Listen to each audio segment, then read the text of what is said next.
আমি এইবার আরও কয়টা ব্যায়াম দেখাতে চাই। এই ব্যায়ামগুলো করলে আপনার মাজা, হাঁটু, পার পাতা সবই সুস্থ থাকবে। আমি যে ব্যায়ামগুলো আপনাদের দেখাচ্ছি সেই ব্যায়ামগুলো করলে আপনারা সুস্থ থাকবেন, এটা আমি আশা করি। তবে সেই ব্যায়ামগুলো এবার দেখুন। এইভাবে ওয়ালের গায়ে হোক, এখানে হোক, এইভাবে দাঁড়াবেন। দাঁড়ায়ে প্রথমে আপনি এই হাত এইভাবে রেখে আস্তে আস্তে পা দুটো এক জায়গায় থাকবে, পাও উঠবে না। পাও একটু ফাঁকা করে এইভাবে দাঁড়িয়ে আপনি যতদূর মনে করেন যে আপনার পেটটা যে ওয়ালে লাগুক আর দরজায় লাগুক সেইভাবে দাঁড়াবেন। দাঁড়িয়ে আস্তে আস্তে হাতের কনুই ভেঙে যাবে এবং এরকম পেটটা যেয়ে আপনার এর সাথে লাগবে, ওয়ালের সাথে হোক আর দরজা যেখানে দাঁড়ায় পারেন করবেন।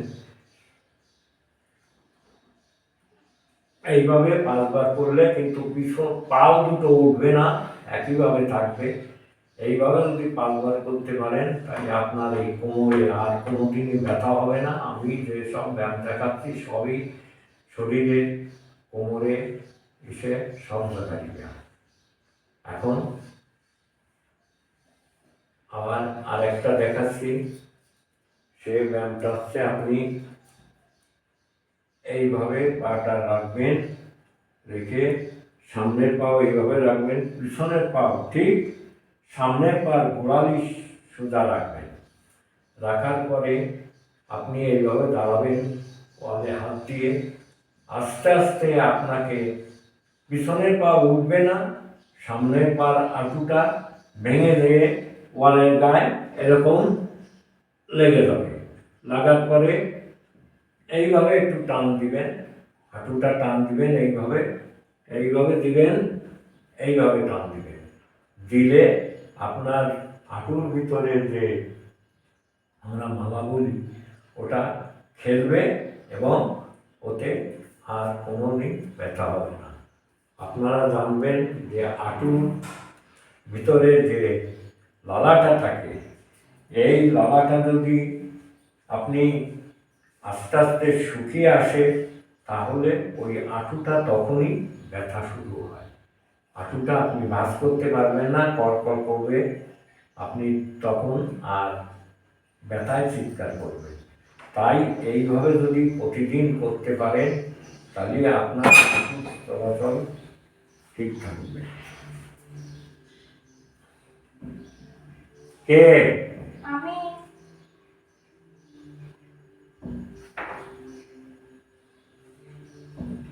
এইভাবে 5 বার করবেন, এইভাবে 5 বার করতে হবে। করলে আপনার হাঁটুটা খেলবে এবং সচল থাকবে। তারপর আপনাকে এইভাবে আবার ওয়ালের গায়ে হাত দিতে হবে বা দরজা যেখানে পারেন হাত দিবেন। তারপরে এইভাবে দাঁড়াবেন, দাঁড়িয়ে আবার ডান পাও আগে দিলেন, বাম পাওটা গোড়ালি, ডাইন পায়ের গোড়ালি সোজাসুজি রাখতে হবে। এইবার আপনাকে আর হাঁটু বাঁধতে হবে না।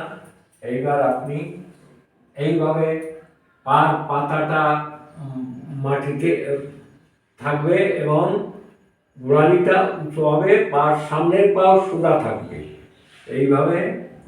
এইভাবে আপনি 5 বার করবেন। তাহলে আপনার এই পাতাটা জোর আসবে এবং এই সামনের পার জোর এসে যাবে। আপনি তখন আর কোনো ব্যথা অনুভব করবেন না। আবার এই তদ্রূপ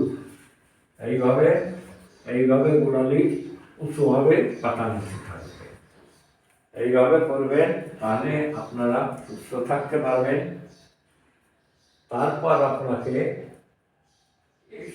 এইভাবে একটু পা ফাঁক করে দাঁড়িয়ে তারপর আপনাকে এই পাতার উপর ভর দিয়ে গোড়ালি উঁচু রাখতে হবে। পার পাতার উপর মানে আঙুলের উপর, যত পারেন আঙুলের উপর। এইভাবে এইভাবে আপনি 5 বার করবেন, করলে আপনার ওই আঙুলগুলো সচল হবে, যাতে আপনার আঙুলে কোনো ডিস্টার্ব আর না হয়। এই ব্যায়ামগুলো করলে আপনি সুস্থ থাকতে পারবেন।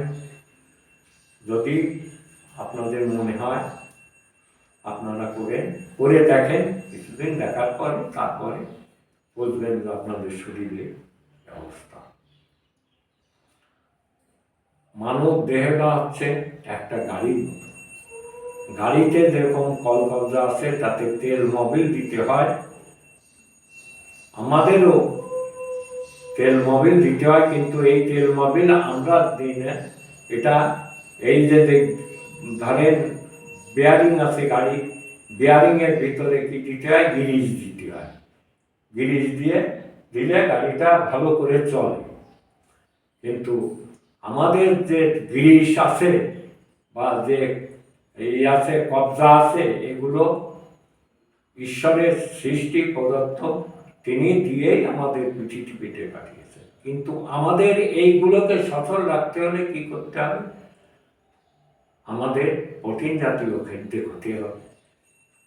দুধ, মাছ, মাংস, ঘি, সবজি, ডাল সবই খেতে হবে। খেলে আমাদের এই কেবল ক্যালসিয়াম যেটা ওই অনেকে দোকানের থেকে ক্যালসিয়ামের বড়ি কিনে এনে খায়, ক্যালসিয়াম তোমার কম হয়ে গেছে, ক্যালসিয়াম নাই। ক্যালসিয়াম আর বড়ি কিনে খেতে হবে না আপনারা এই সব। তবে আপনি চর্বি জাতীয় খাবার খুব কম খেতে হবে, যেরকম খাসির মাংস, গরুর মাংস, তারপর বড় মাছ, এগুলো না খেয়ে ছোট মাছ, মুরগির মাংস খাবেন। খাসির মাংস খাবেন না এমন কোনো কথা না, খেতে হলে খুব সামান্য একদিন খেলেন ব্যাস। এইভাবে যদি চলতে পারেন তাহলে আপনাদের শরীর সুস্থ থাকবে, মেদটা কমবে। এই ব্যায়ামগুলো করলে আপনাদের আর শারীরিক কোনো সুস্থ থাকবে না। এই ব্যায়ামটা 16 বছর থেকে 70 বছর পর্যন্ত করতে পারবেন যদি আপনি মেনে চলেন। আর যারা না পারবেন দাঁড়িয়ে, তাদের আমি বসে পড়ে আর একটা ব্যায়াম দেখাবো, চেয়ারে বসে। আর ভুঁড়ি কমানোর জন্য আর একটা ব্যায়াম আছে, দেখে নিন, সেটাকে বলে কপালভাতি। এই ব্যায়ামটা দেখলে আপনি বুঝতে পারবেন।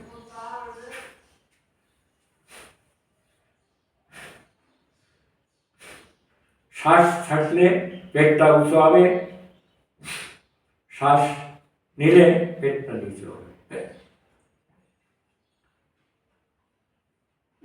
এইভাবে করলেও মেদটা আপনার কমে যাবে। এখন আমি এই পর্যন্ত দেখাচ্ছি, পরবর্তীতে আমি আবার বসে, চেয়ারে বসে এবং শুয়েও ব্যায়াম আছে, এগুলো দেখাবো পরবর্তী। আমার এই পর্যন্ত এখনকার শেষ।